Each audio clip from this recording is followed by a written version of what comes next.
class, last lesson we looked at using equivalent ratios to find the percent of a number. We're going to take a look at that concept again today and expand on that idea a little bit. I want to remind you guys of the ratio relationship that we were talking about in particular that we used for solving last time. And that was the part over the whole in fraction form is equal to the percent over 100. We're going to be still using that formula today. I'm just going to show you another method to find these equivalent ratios. Before moving on to the new method, I'd like to review the method that we used to solve last time. What strategy did we use? First, we would want to take a look at how many times do we have to multiply 20 to get to 100. Now we know that 20 times 5 is equal to 100. We multiplied times 5 to get there, right? Now we know we need to do the opposite to work our way back. Since we're increasing, we want to decrease to find our answer. So to find 25% of 20, we're going to divide 25 divided by 5, and that gives us 5. So we could rewrite that to say 5 over 20 is equal to 25% over 100. The other way we could say that is 5 is 25% of 20. Now, this is what we did last week. Now, why is this not something we can use for every single problem? That's where the butterfly method comes in. These two easy examples here will show us exactly why another method is necessary when finding percent of a number. Now, in our original problem, 25% of 20, we had an equation that was something, I'll use x for the number we don't know. Out of 20, something out of 20 is equal to 25% over 100. Now let's look at this second problem. Only one part of it has changed. What is 25% of 30? So we know our total here, our total amount involved is 30. So that goes as a denominator in our first fraction. The unknown is the 25% of that number 30. We don't know that. Our other part of our equation is 25% over 100. Now, why can't we use the butterfly method? Why can't we use multiplying up to solve this problem? When we look at the number 30, we know that there are no multiples or factors that are common between 30 and 100. We can't multiply anything to 30 to get to 100. 30 times 3 is 90. That won't work. That won't give us an equivalent equation. And 30 times 4 is 120, and that's too big, so that won't work. So this is why we need another method when finding percent. Okay, so what is this butterfly method that I've been talking about? First, let's take a look at two fractions or two ratios that we know are equivalent. 1/4 is equal to 2/8. This is probably a mastered fact for many of you. We know easily that when we multiply by 2 to 1/4, 4 times 2 equals 8, 1 times 2 equals 2. These fractions are equivalent. There's another way we can test whether or not fractions or ratios are equivalent. That's by multiplying the denominator of one fraction to the numerator of the other fraction and checking to see if those products are equal. So here we have 4 times 2 equals 8. We do the same thing for the denominator of 8 and the numerator of 1. 1 times 8 equals 8. We know that 8 is equal to 8, and that gives us equivalent fractions, right? Easy way to test if two fractions or two ratios are equivalent. We're going to use this knowledge and apply that to our ratios for percents. Let's explore the butterfly method to solve for an unknown with a problem that's probably simple enough to be a mastered fact. What number over 5 equals 4 over 10? What number would make those equivalent fractions? Blank over 5 equals 4 over 10. You might easily see that you could divide 4 by 2, or we could multiply up 5 times 2 equals 10 to solve. But let's see how the butterfly method can help us. So what we know about the butterfly method is this. We need to multiply the denominator of one fraction to the numerator of the other fraction. So in this case, we have 5 times 4, and that gives us 20. Now, although we don't have both the numerator and the denominator represented for the next group, we're still going to walk through those steps. So we would say 10 times what number? Okay, 10 times question mark. Now, if we look at this, we have 10 times what number is equal to 20. We can easily say 20 and divide that number 20 by 10 to get 2. So we could say 2 over 5 is equal to 4 over 10. Okay, so to remind you, what we did was we took and we said, well, 10 times what number is equal to 20, right? And then we divide 20 divided by 10 gave us our unknown, or 2. Let's apply this new knowledge now to our problem we started with. What is 25% of 30? Here I have the equation all set up. Now, in following our rules of the butterfly method, we're going to multiply 30 times 25. So we have 30 times 25, and that gives us 750. Now we need to do the same thing on the other side. So we'll say 100 times what number?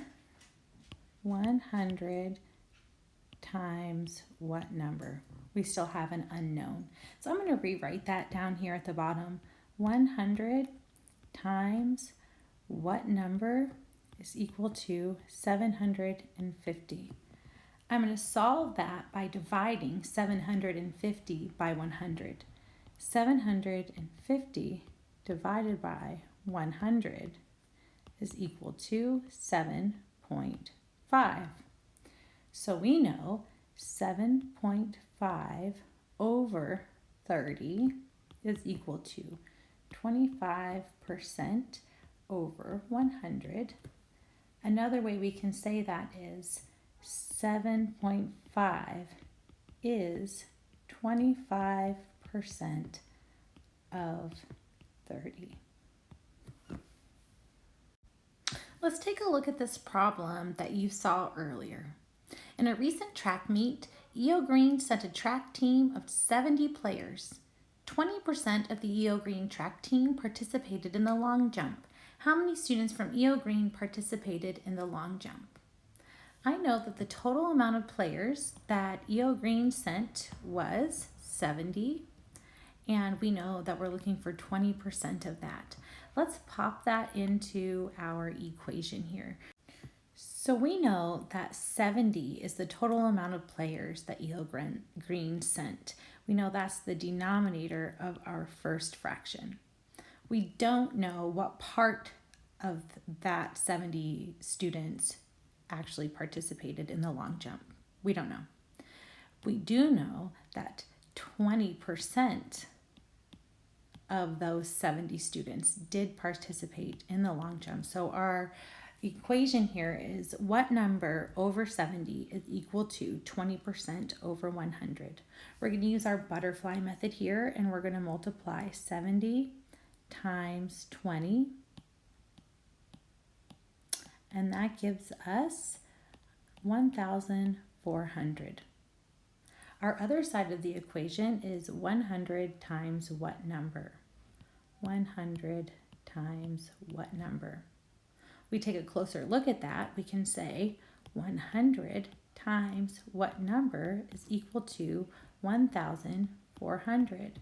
We can easily find that out by saying 1,400 divided by 100, and that gives us 14. So we know that 14 over 70 equals 20% over 100. We can say that 14 students from EO Green participated in the long jump. Let's look at another word problem. The cafeteria at Midtown Middle School surveyed 575 students about their favorite food. The table below shows the results of the survey. Food: chicken, salad, burgers, and fruit, and the students' responses. So 8% like chicken best, 20% like salad, 16% like burgers, and 24% like fruit. The question we have to answer here is, how many students chose chicken as their favorite food?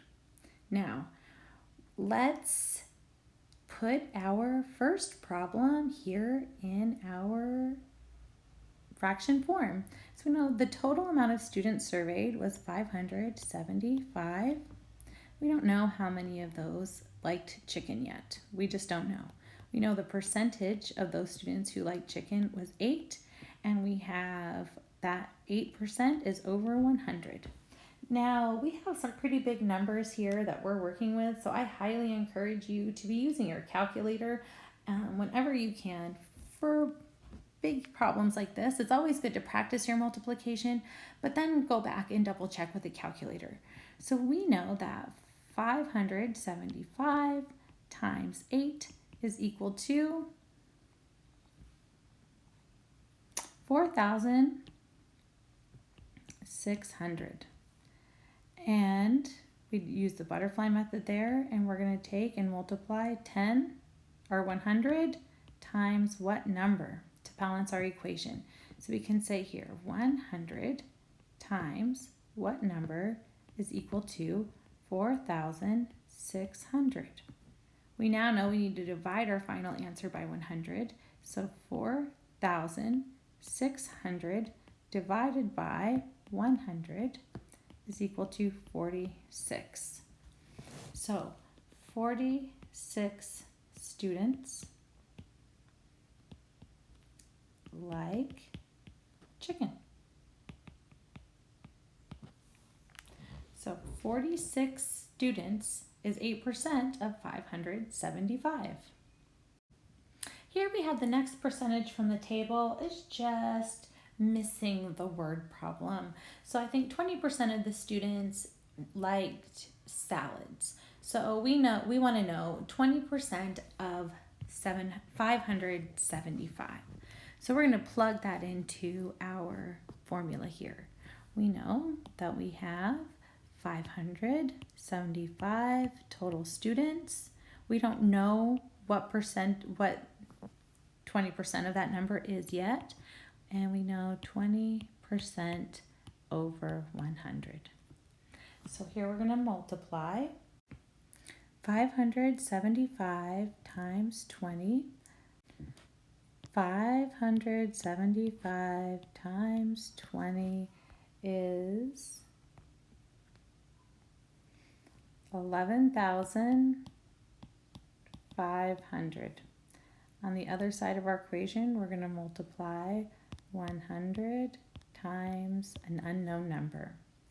Putting this in here, 100 times what number is equal to 11,500. We need to divide 11,500 divided by 100, and we get 115. So 20% of 575 is 115. Or we could say 115 students at that middle school like salad the best. Okay, our last example here of our lesson. We have 16% of 575. Now, if we think back to our table, I think 16% represented the students who liked hamburgers. So let's plug in our formula. 575 is the total number of students who were surveyed. 575. We don't know what number of that 575 represents. 16%. And we have our formula all set up. We can say 100 times what number is one part of our problem. The other side, 575 times 16 equals what? Equals 9,200. So we can say 100 times what number is equal to 9,200. We solve from here by taking 9,200 and dividing 100, which gives us 92. So 92 is 16% of 575. Another way we can write that is 92 over 575 is equal to 16% over 100. And there you have it, ladies and gentlemen, how to solve percent problems using the butterfly method and equivalent ratios.